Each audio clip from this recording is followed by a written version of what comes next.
지난 주말 카카오톡 등 카카오 서비스가 먹통이 되는 초유의 사태가 벌어졌습니다. 경기도 성남의 데이터 센터 화재 때문인데요. 화재가 난 지 50시간이 다 돼가지만 아직도 복구되지 않은 서비스가 있습니다.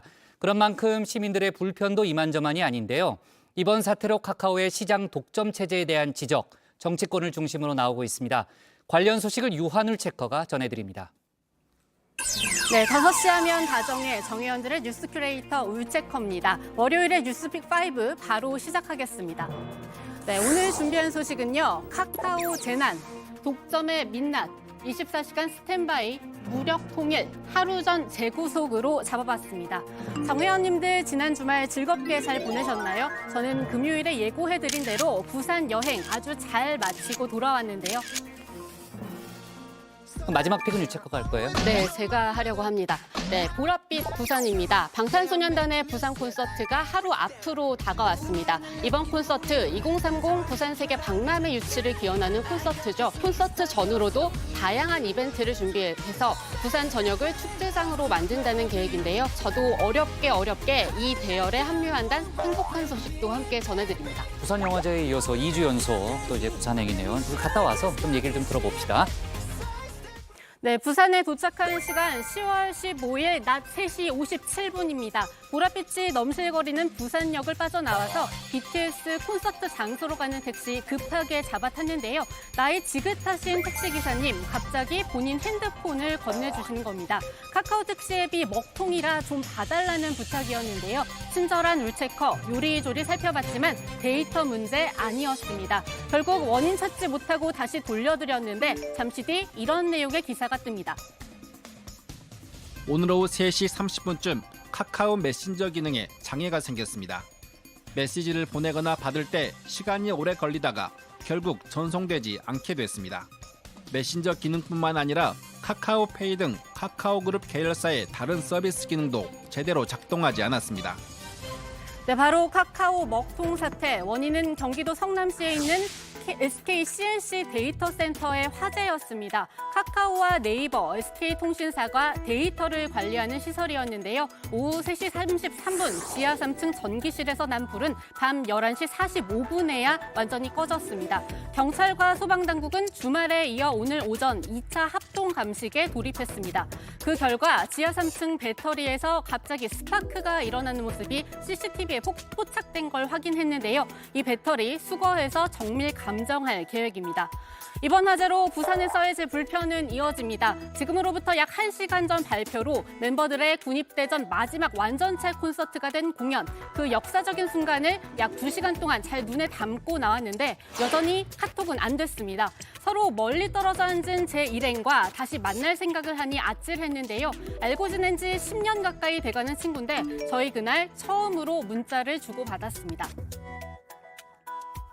보통 카톡의 경우 장애가 나면 20분 내로 해결한다는 목표를 가지고 장애 대응을 최우선으로 하고 있는데요.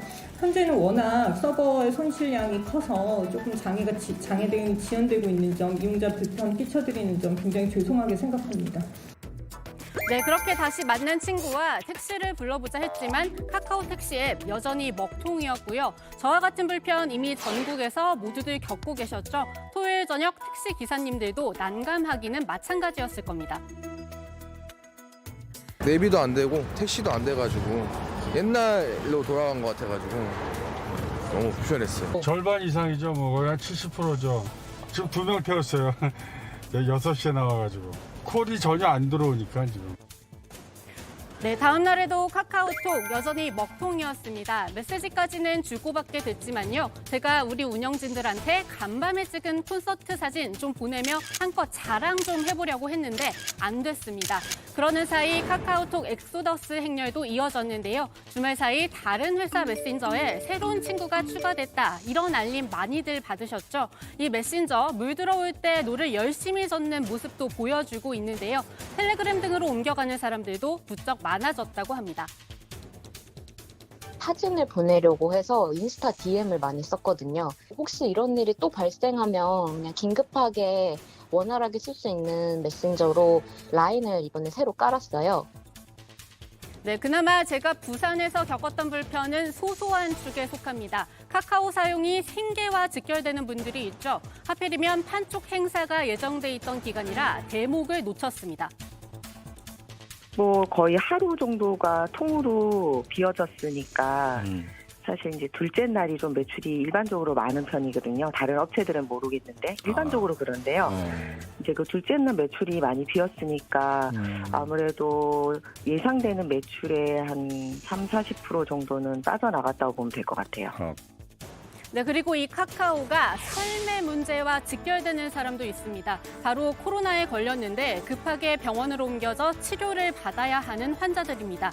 이 병상 배정 아직도 중수본과 시중 병원들과의 단톡방을 통해 이뤄지는데요. 카카오톡이 멈춰서자 각 병원에 일일이 전화를 거는 수밖에 없었습니다. 시간이 더 걸릴 수밖에 없겠죠.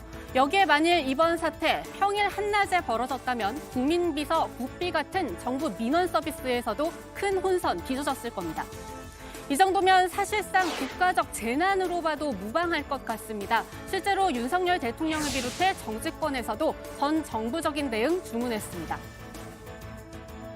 우리 지금의 초연결 사회에서 데이터와 통신 인프라는 국가안보 그리고 국민 생활에 직결이 됩니다.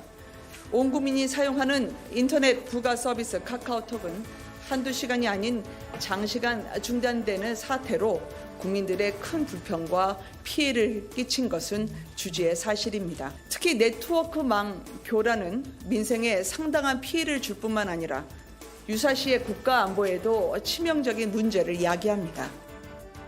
네, 실제 과기부 상황실 한 단계 격상에서 장관이 직접 지휘하라고 당부했고요. 아직도 복구가 완전히 끝나지 않은 카카오 서비스들 복구 진행 상황, 태풍과 폭우, 코로나 확진 상황처럼 안전 안내 문자로 고지하기 시작했습니다.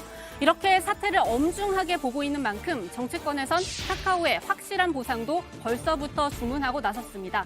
카카오가 상당수의 서비스를 무료로 제공하고 있는 만큼 보상에도 소극적으로 나설 것이라는 전망, 업계를 중심으로 나오고 있기 때문입니다.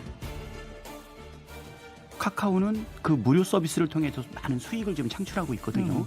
특히 광고 수입이 전체 매출액의 한 4분의 1 정도 차지를 하고 있어요. 그러니까 결국은 무료 서비스를 기반으로 해서 이용자들의 참여를 바라고 그 참여가 그 사람들의 수익의 또 원천이 되는 것 아니겠습니까? 예, 그렇죠. 그 때문에 단순하게 무료로 이용하기 때문에 발생하는 피해에 대해서는 우리가 보상할 수 없다라고 하는 것은 상식에는 맞지 않는데. 네, 이렇게 상식에 맞지 않게 보상하면 이용자들 마음도 모두 떠날 거라는 지적도 나오는데요. 이미 주주들의 마음은 떠나고 있습니다. 카카오 주가는 먹통 사태 이후 처음 장이 열린 오늘 한때 46,500원까지 내려가며 신저가를 새로 썼습니다. 다른 그룹주들도 마찬가지입니다. 카카오는 2006년 창립 이후 처음으로 비상 경영 체제에 돌입했습니다. IT 역사상에도 유례가 없는 사안이기 때문에 좀 그런 점에서 저희 대처에 어려운 점이 있었다고 생각이 되고요. 앞으로는 이런 상황까지 대비하여 서버 증설 등 재발 방지 대책을 더 강화해서 다시는 이런 이용자 불편 끼치는 일이 발생하지 않도록 최선의 노력을 다하겠습니다. 네, 바로 이어받아서 두 번째 픽, 독점의 민낯입니다. 조금 전 IT 역사상 유례가 없는 상황, 카카오에서는 강조했지만 지난 주말 재난적 상황을 카카오가 자초했다는 인식, 정치권에는 팽배합니다. 실제 이번 화재가 난 데이터 센터, 함께 쓰고 있던 다른 회사들은 무난히 잘 대처했습니다.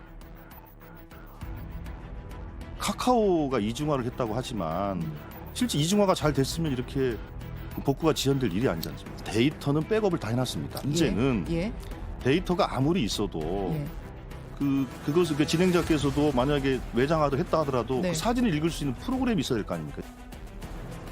네, 좀 쉽게 설명해드리면요. 백업해놓은 데이터를 구동할 수 있는 시스템, 외부에 하나 더 둬야 했는데 네이버에는 있었고 카카오는 없었다는 겁니다. 여기서 공분을 더 일으키는 지점은 카카오 계열사만 136개 갖고 있는 자산 32조 원의 기업입니다. 골목상권 침해 논란까지 일으키며 우리 생활 곳곳에 침투해 있죠. 카카오톡만 해도 소셜미디어 이용자의 97%가 쓰고 있습니다. 그런 기업이 어떻게 이런 데 정작 투자를 안 했느냐는 지적 가능합니다. 이러한 독점 문제, 윤 대통령도 직접 언급했습니다. 독점이나 좀 심한 그런 과점 상태에서 시장이 왜곡되거나 더구나 이것이 국가 어떤 기반 인프라와 같은 정도를 이루고 있을 때는 저는 국민의 이익을 위해서 당연히 제도적으로 국가가 필요한 대응을 해야 된다고 생각합니다. 근데 이제 그런 문제는 공정거래위원회에서 지금 검토를 하고 있는 것으로 알고 있습니다.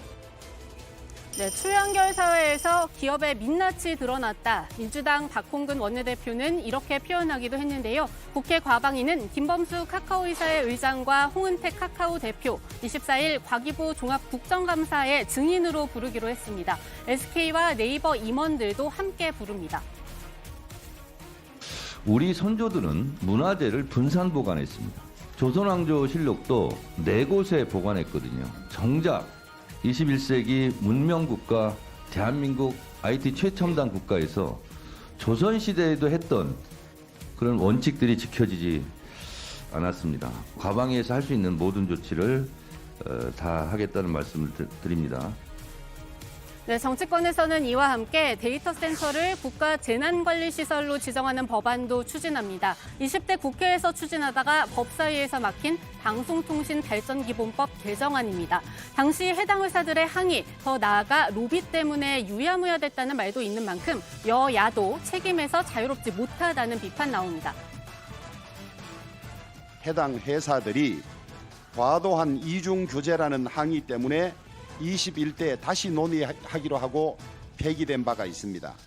국가안보와 국민생활보호 측면에서 개별 기업에만 맡겨놓을 수 없는 상황이기 때문에 이제라도 국회가 나서서 관련법을 정비해서 만전을 기해야 할 것 같습니다.